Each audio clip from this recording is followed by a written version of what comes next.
Hello, I welcome you all once again to my channel Explore Education. I am Dr. Rashmi Singh, Assistant Professor, Department of Education, SS Khanna Girls Degree College, University of Allahabad. And this time I am going to discuss with you a new topic that is related to concept, historical perspective and problems related to ineffective regulatory system in higher education. ये particular शब्दावली है जो आपके syllabus में इस्तेमाल हुआ है. मैंने इसको इस तरह से बनाया है कि reforming higher education regulation from regulatory fatigue to a paradigm shift in governance. Okay, तो आइए देखिए क्या है. ये कह रहे हैं कि the foundational imperative of regulation, standard setting public interest, ठीक है, इनेबलिंग मोबिलिटी, फोस्टरिंग इनोवेशन और प्रोटेक्टिंग स्टूडेंट्स. यानी कि रेगुलेशन ऐसा होना चाहिए जिसमें गति चलती रहे, गतिशीलता हो, नवाचार हो और विद्यार्थियों के हित भी सुरक्षित रहें. तो स्टैंडर्ड सेटिंग क्या है? Defining what a degree inherently requires. इसका मतलब है कि हम कोई डिग्री लेके निकल रहे हैं तो उसका क्या मतलब है. एक्रीडिटेशन का मतलब कि जैसे नैक एक्रीडिटेड आपका आपकी संस्था होती है तो उसका मतलब कि ensuring quality assurance and grading, जिससे पता चलता है कि कौन से ग्रेड में आपका कॉलेज या HEI आता है और वो क्वालिटी मेंटेन, क्वालिटी एश्योरेंस के लिए है कि फला इतने स्तर की क्वालिटी होगी तो ये ग्रेडिंग मिलेगी. Okay, then funding, the disbursement of public resources, grants and scholarships. तो ये पब्लिक इंटरेस्ट में ये तीन काम रेगुलेशन का काम है कि स्टैंडर्ड सेट करे, एक्रीडिटेशन हो उस इंस्टीट्यूशन का और फंडिंग की व्यवस्था हो. और इन सब के तहत एक मोबिलिटी चलनी चाहिए, एक नवाचार होना चाहिए और विद्यार्थियों के हित सुरक्षित रहने चाहिए. फिर the accumulation of regulatory weight. क्या रहा कि सब शुरुआत में कोलोनियल फाउंडेशन में क्या हुआ? वुड्स डिस्पैच था, 1854 की बात है ये. Designed for administrative control, birth of the affiliating system. हम लोग कई दिनों से बात कर रहे हैं तो हमें ये पता चल गया है कि जो लंदन यूनिवर्सिटी के तहत यूनिवर्सिटीज बनी वहीं से एफिलिएटिंग सिस्टम आया. और वुड्स डिस्पैच ने भी इसकी बात की है कि प्रशासनिक नियंत्रण होना चाहिए.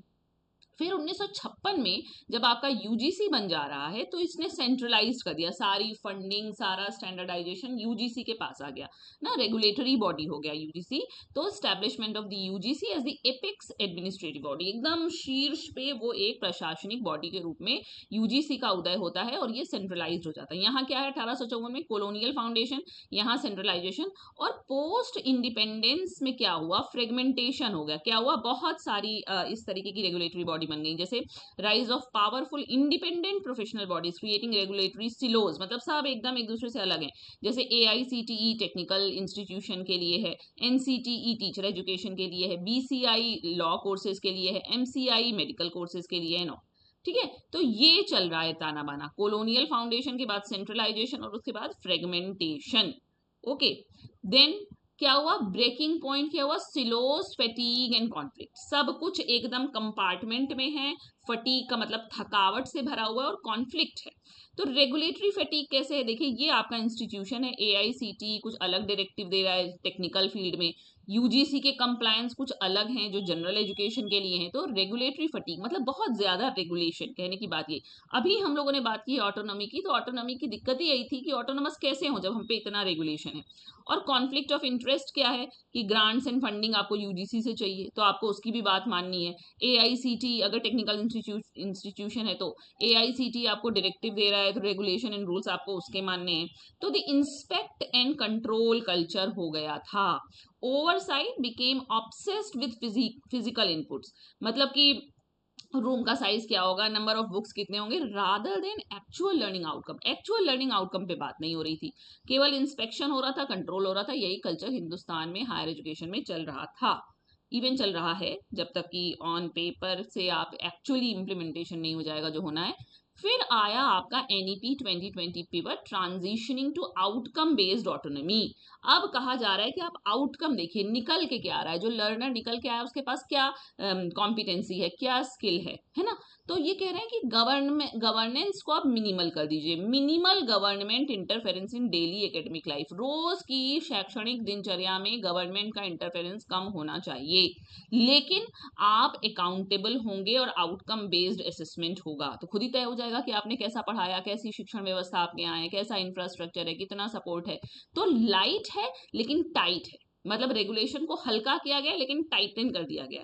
तो स्ट्रक्चरल डिसोल्यूशन हो गया।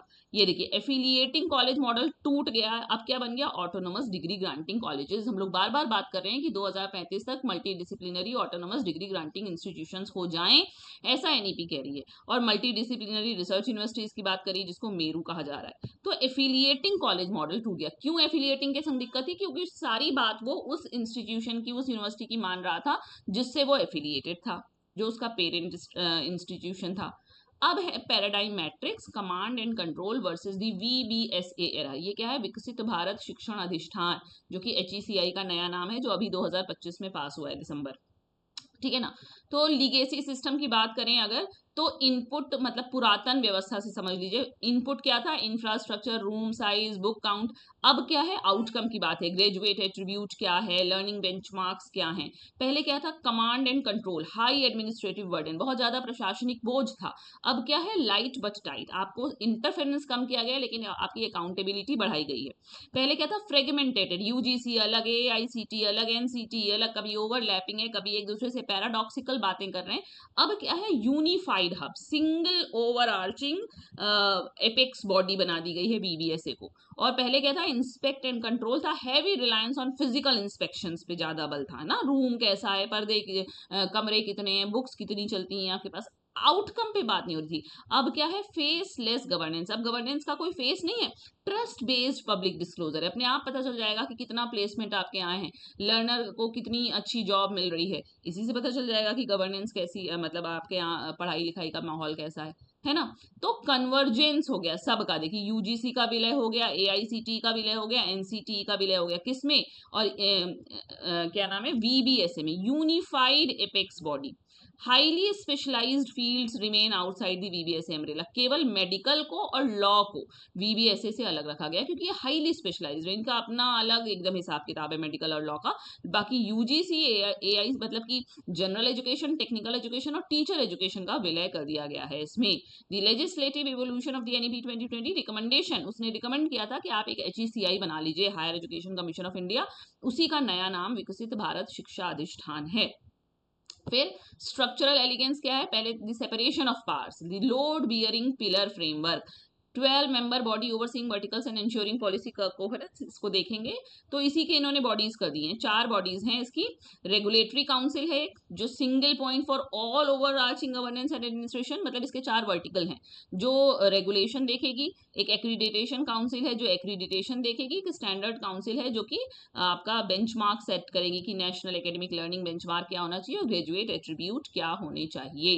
तो ये लोड ले रहा है सारा यूनिफाइड एपेक्स कमीशन और उसी से पिलर निकल के आ रहे हैं। ओके, चौथा पिलर उसमें नहीं बना है। Modernising the regulator's role, the digital experience, the faceless dashboard metaphor. ये कह रहे हैं फेसलेस गवर्नेंस है, regulatory oversight based entirely on public self disclosure, drastically reducing the friction of physical inspection. Physical inspection नहीं होना है, पब्लिक ही तय करेगी, पब्लिक ट्रस्ट पे डिपेंडेंट है कि आप कैसा काम कर रहे हैं। मीनिंगफुल डिटरेंस, वो कह रहा है moving away from nominal fines to substantial deterrence including significant financial penalties and absolute closure powers for fraudulent institutions. वो कह रहा है कि सिर्फ ये नहीं होगा कि थोड़ा फाइन लगा दिया, थोड़ा आपसे पैसे ले लिए, ये सब नहीं होगा। आप पे बड़ी फाइनेंशियल पेनाल्टी लगाई जा सकती है या आपको बंद किया जा सकता है अगर आप फ्रॉड इंस्टीट्यूशन हैं तो। और डिजिटल इंटीग्रेशन करना जरूरी है, seamless management of the academic bank of credits to support frictionless student mobility and cross institutional learning. Okay, तो ये अब मॉडर्नाइजिंग द रेगुलेटर, रेगुलेटर का रोल अब बदल गया क्योंकि डिजिटल एक्सपीरियंस के बिना तो काम ही नहीं चल सकता है। रेगुलेटरी एक्रीडिटेशन स्टैंडर्ड, ठीक है, अभी मैं देखती हूँ कौन सा चौथा पिलर है जो रह गया। दी होराइजन 2047 क्या है? Building a global knowledge economy की बात हो रही है। ट्राजेक्टरी वेक्टर, पहले स्ट्रीमलाइन गवर्नेंस था, फ्री क्रिएटिव इंस्टीट्यूशंस, अब ग्लोबल स्टैंडर्डाइजेशन, 2047 तक विकसित भारत की संकल्पना को परिपूर्ण करना है। इस तरह से चलते हुए ये ट्रांजेक्शन बनाया है इसका। Efficient unified regulation is the fundamental driver for transforming India into a globally recognised knowledge economy. Okay, क्योंकि अब ग्लोबल नॉलेज इकोनॉमी की बात हो रही है। तो ये आप कह सकते हैं कि पहले इनइफेक्टिव रेगुलेटरी सिस्टम था, इतने सारे थे, ओवरलैपिंग थे, रेगुलेशन बहुत ज्यादा था, फिजिकल इंस्पेक्शन पे बल था, से करते करते अब हम वीबीएसआई पे आए हैं जो light but tight, regulatory system है और इसमें इतनी सारी बातें हैं, आप ये ध्यान रखिए, याद रखिए। खत्म हो गया I think, yes, okay. So I have completed this very topic 2. So, and thank you for watching.